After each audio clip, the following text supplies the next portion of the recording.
It is my great pleasure to introduce John Berger, who's the Executive Director of Healthways, Inc. and the Blue Zones Project by Healthways, pardon me. And he's kind of been our mentor over the last 2-3 years. And, or, you know, the thorn on our side, whichever it is. No, truthfully, John's been a great pleasure to work with. And he has some interesting things for you to hear tonight. John.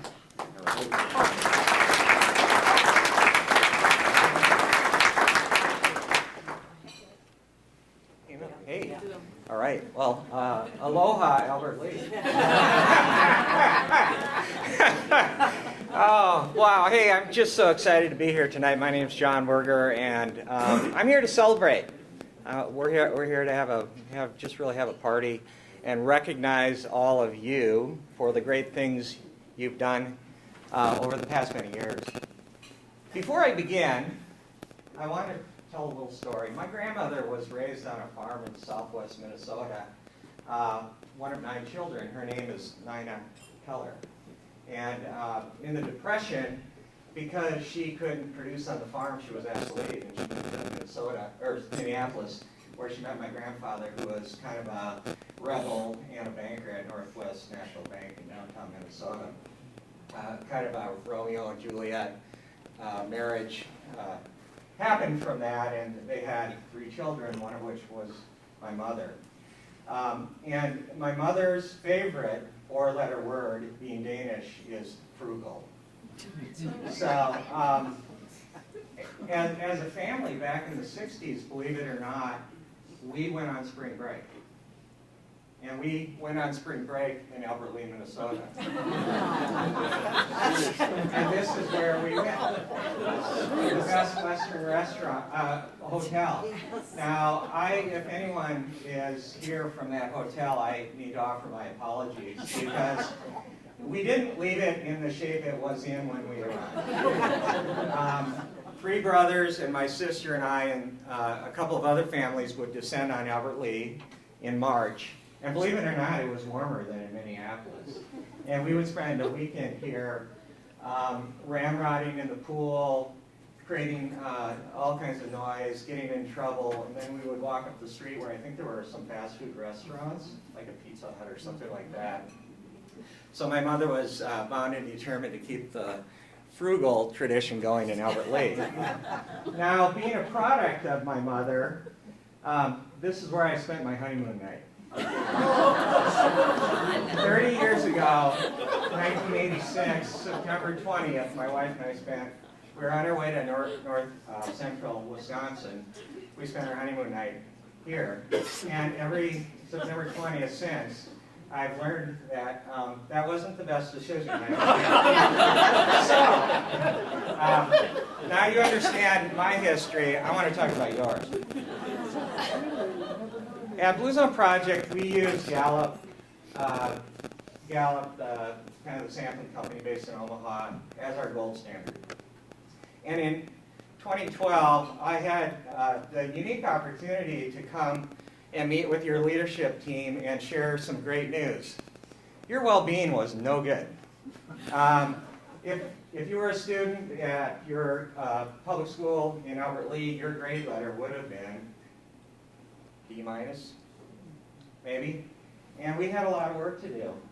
What I was so amazed by was the coalition, the togetherness, the willingness, and just the attitude of the leadership team to come together and build a plan and execute on it. We, this summer, we measured and oversampled, Gallup oversampled Albert Lee, and these are the results. Albert Lee has experienced significant well-being improvement, and with high confidence, this organization is saying your well-being has dramatically improved. Congratulations.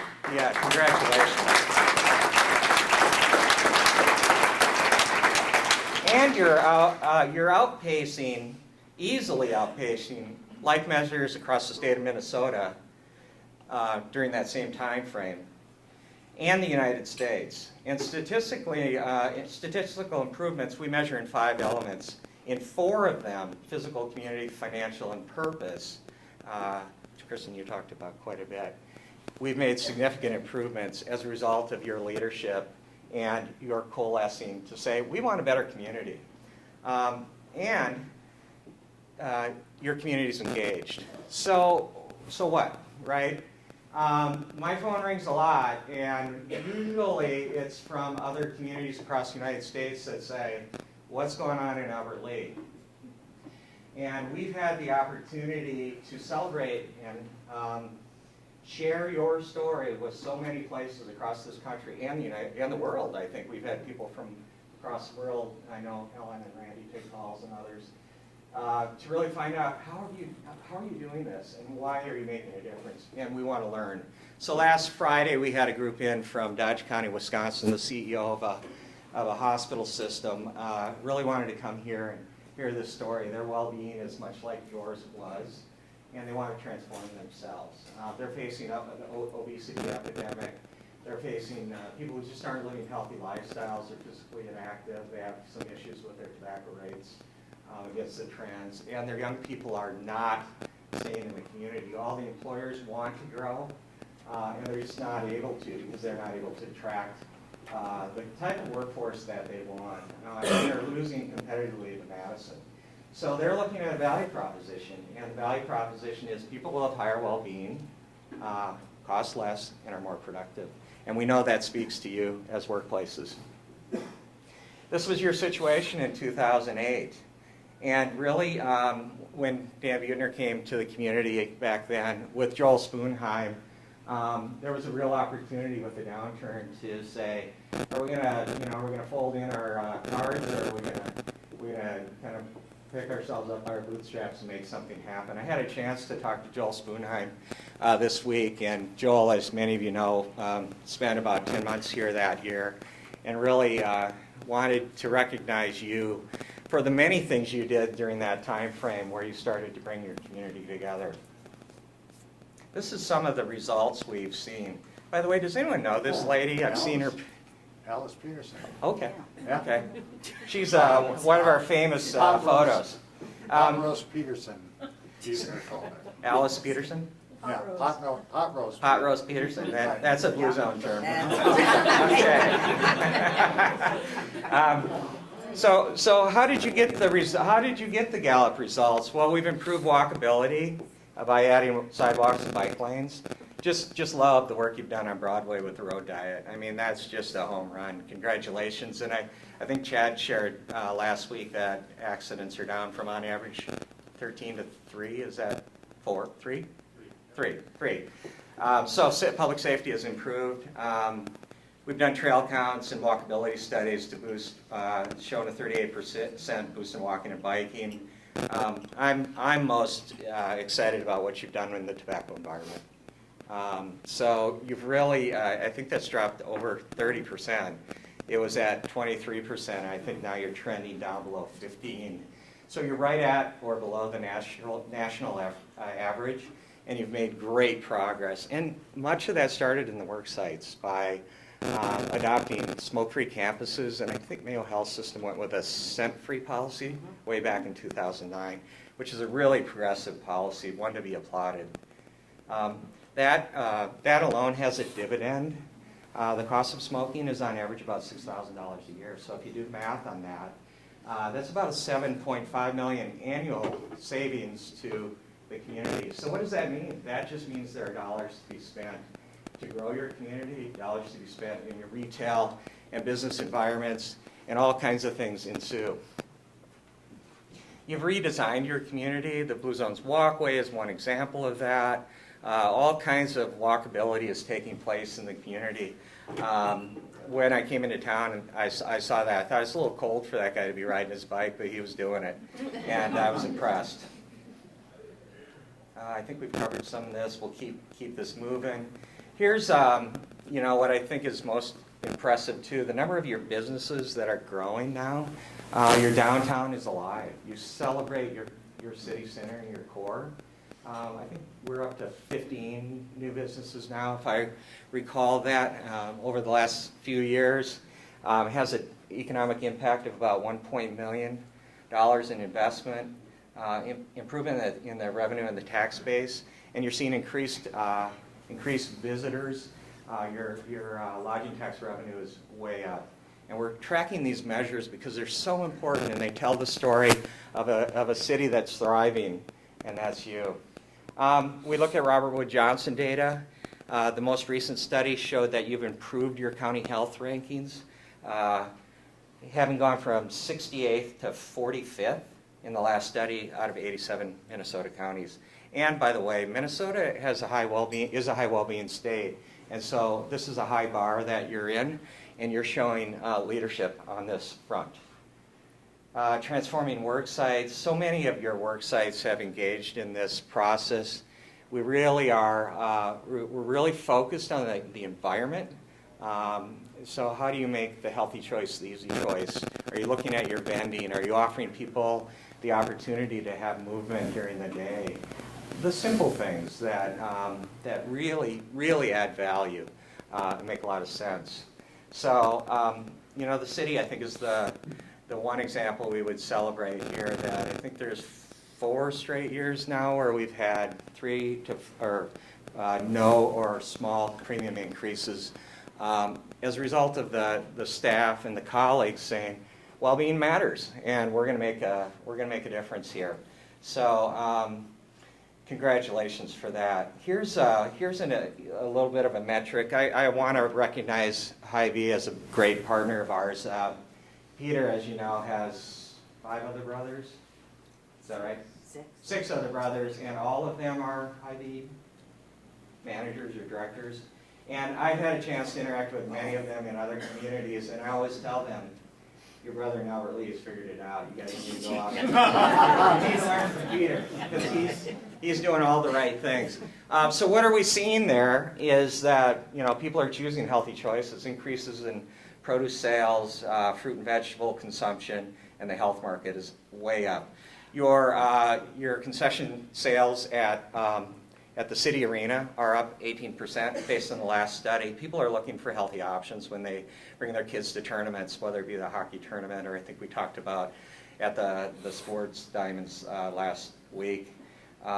Increases in people wanting healthy grab-and-go breakfasts, and your Healthy Card Snack program is seeing increases as well. A little bit more about tobacco. 31% decrease in use of tobacco here in the community, and at 6,000 per smoker, that's a $7.5 million savings. And finally, I just wanted to mention that media exposure has a value to your community. All communities that we're working in now are saying we're all trying to do the same thing, attract and retain. And so media exposure of your community and its success really has a dividend for you. People who think about where they want to spend their time really think about where things offer them healthy options and active movement. You have a great story to tell, and we're happy to be your partner in that movement.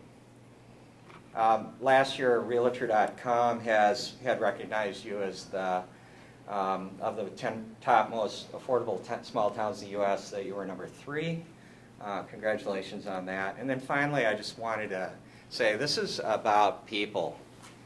We offer a lot of menus and best practices and that kind of thing, but the bottom line is there's a group of people in this community that are expressing their leadership, and we just want to celebrate those people tonight. So I'd like to, with that, I would like to call up Randy Kerr and Chad Adams, who are co-chairs with Blue Zone Project, and Mayor Rasmussen, would you join us? And then Alan Kerr, please. And tonight, Alice England, who's also public health with Senior Health Improvement Partnership, was not able to be here, and so I'd like to recognize Alice. There are so many of you here in the room tonight that have been a part of this project and continue to be. And so what we wanted to do was ask you to stand. If you're on the leadership team, would you stand, please? And how about if you're on the worksite committee? Anyone on the worksite committee here? Okay. This is where Minnesotans become modest when you ask them to be recognized. The Healthy Foods Committee, okay? Community Policy Committee, Engagement and Faith-Based. If you represent an organization that's been designated through its work, would you please stand? And if you've had a chance to participate in a purpose workshop or joined a walking or potluck moai.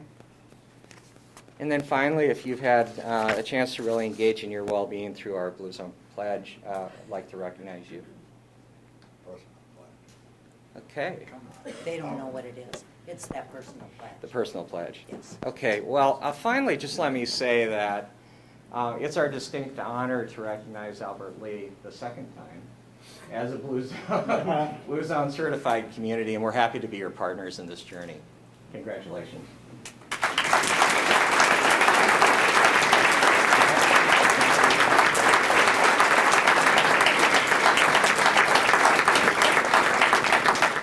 Well, really, this has been all about purpose, and the community has really taken this on. We've got some great leaders, all the people that have been in the leadership community. You notice they didn't mention my name, because I'm just a small part of that. Really, everybody else has done the work, and I really appreciate that. This really means much more than anything I think that we could ever do in our future, because we're laying a legacy for the future. And so, by embracing the Blue Zone's ideas, we're really making this community what it should be for our future generations. And so I lay this out there for all of us to continue to look at opportunities that we make this a success for the future. So thank you. I appreciate it. Thank you so much.